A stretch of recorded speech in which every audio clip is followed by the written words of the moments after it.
নমস্কার, কেমন আছেন সবাই? আমরা কিন্তু বেশ ভালোই আছি। ঘরকানাইয়ের নতুন একটি ব্লগে আপনাদের স্বাগত জানাচ্ছি। এখন বাজে সকাল ৮টা। এই ভারী মিষ্টি একটা রোদের মাঝেও কি কঠিন একটা হাওয়া বইছে। এই যে দেখুন, কত ছোট একটা গাছেও কত বড় বড় কমলা ধরেছে। কিছুদিন আগেও এগুলো সবুজ ছিল, একদম পেকে হলুদ কালার হয়েছে। আর এই বাড়ির সদস্যরা হলেন আমার চলার পথে হাই হ্যালো করার সঙ্গী। এই রাস্তা দিয়ে যাবার সময় এই জানালা দিয়ে দেখা যায় বাসার ভিতরে অনেক বিড়াল আছে। আবার একটা পোস্টারও টাঙানো আছে যে উনি কিছু বিড়াল অ্যাডপশনে দেবেন, কিন্তু আমার বাসায় আবার পেট অ্যালাউড না, এই কারণে নিতেও পারছি না। এদেশের মানুষ কুকুর বিড়াল অনেক পছন্দ করলেও যেহেতু আমরা ভাড়া বাসায় থাকি, অনেক বাসায় অ্যালাউ করে না এসব পেট অ্যানিমেল পালার জন্য। এই যে দেখুন, সকাল থেকেই শহর জুড়ে পরিচ্ছন্ন কর্মীদের কর্মযজ্ঞ চলছে। অনেকেই হয়তো জানেন জাপানে ডাস্টবিনের সংখ্যা খুব কম।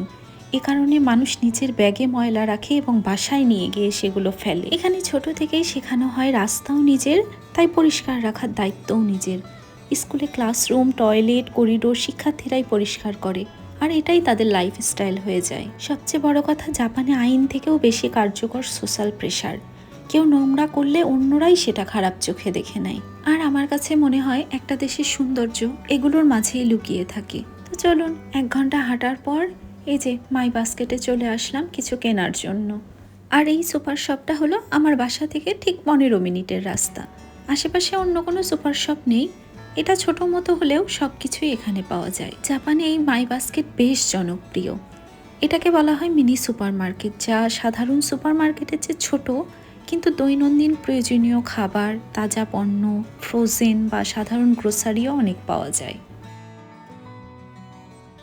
আর এই হলো ম্যাকারেল মাছ। এটা ফ্রোজেন না, একদমই ফ্রেশ দেখাচ্ছে। এই স্বাদটা কিছুটা ওই আমাদের দেশের ইলিশ মাছের মতো, সম্পূর্ণ একরকম না, কিন্তু কিছুটা মেলে। আর একটা কথা শুনতে হাস্যকর মনে হলেও আমার কাছে মনে হয় সাধারণ জল হয়তো এখানে জাপানের অনেক মানুষের কাছেই খুব বোরিং, কারণ এখানে এই স্পার্কলিং ওয়াটার মানে কার্বনেটেড জল খুব বেশ জনপ্রিয়। খেতে একটু ঝাঝালো, আবার কোনোটা লেমন ফ্লেভারেরও আছে। আমার বাসায় যে মানুষটা আছে ও এরকম নর্মাল জল খুব কম খায়, সব সময় দেখি এরকম স্পার্কলিং ওয়াটারই খায়। একটা ভারী সুন্দর জিনিস দেখাই। এই যে দুধের প্যাকেটটি দেখছেন, এখানে একটা খাঁজ কাটা একটা নচের মতো দেয়া আছে উপরে, আবার কোনোটা সমান। জাপানে যেহেতু সবাই মোটামুটি একা চলাফেরা করে, আবার তাদের মাঝে কেউ আছে চোখে দেখেন না বা চোখে কম দেখেন, তাদের জন্য এই ব্যবস্থা করা, যেন তারা হাত দিয়েই বুঝতে পারে এটা একটা দুধের প্যাকেট। আবার এখানে দুধের প্যাকেট কিনতে গেলে কত রকম যে ভ্যারিয়েশন দেখা যায়। কোনোটাতে ভিটামিন ডি এর পরিমাণ বেশি, কোনোটা ক্যালসিয়াম যুক্ত বেশি, আবার বাচ্চাদের জন্য তো আলাদা ব্যবস্থা করাই আছে। তো এই বেশ কিছু সময় বাহিরে কাটানোর পর চলে আসলাম বাসায়। এই ডিম রাখার অর্গানাইজার বক্সটা অ্যামাজন থেকে নিয়েছিলাম বেশ কিছু মাস আগে। আমার ফ্রিজে ডিম রাখার ব্যবস্থা আছে, কিন্তু আমার কাছে মনে হয় এইটা বেশি সুবিধাজনক। রাখাও খুব সুবিধার, আবার নেওয়াও খুব সুবিধার। বেশ কিছুদিন আগে একটা বাঙালি বাজারে গিয়েছিলাম, সেই ভিডিও তো আপনারা দেখেইছেন। ওই দিন রাতে এই মাছটা কিনেছিলাম, প্রায় 4 কেজি ওজনের, বিশাল বড় সাইজের মাছ, মনে হচ্ছে একটা পাথরের বড় ঢেলা। এই প্রথম এইভাবে মাছ কিনলাম। এর আগে আমরা সবসময় পিচ আকারে যে প্যাকেটগুলো থাকে ওগুলোই নিয়ে আসতাম। এইবারই এইরকম কিনেছি, কেন জানি না, দেখে মনে হলো মাছটা এইটাই ভালো হবে। যদিও কিছুদিন পর দেশে চলে যাব, কিন্তু তারপরও বিশাল বড় সাইজের মাছ, এই জন্য মাঝখান দিয়ে আবার কেটে নিয়ে এইভাবে বের করেছি। তবে দেখুন, লেজা আর মাথাটা এমনভাবে কেটেছে মাছের কোনো অংশই নেই সেখানে। এমন মাছ ভাজি, গরম ভাত, ঘি, আলু মাখা একদম জমে ক্ষীর হয়ে যাবে।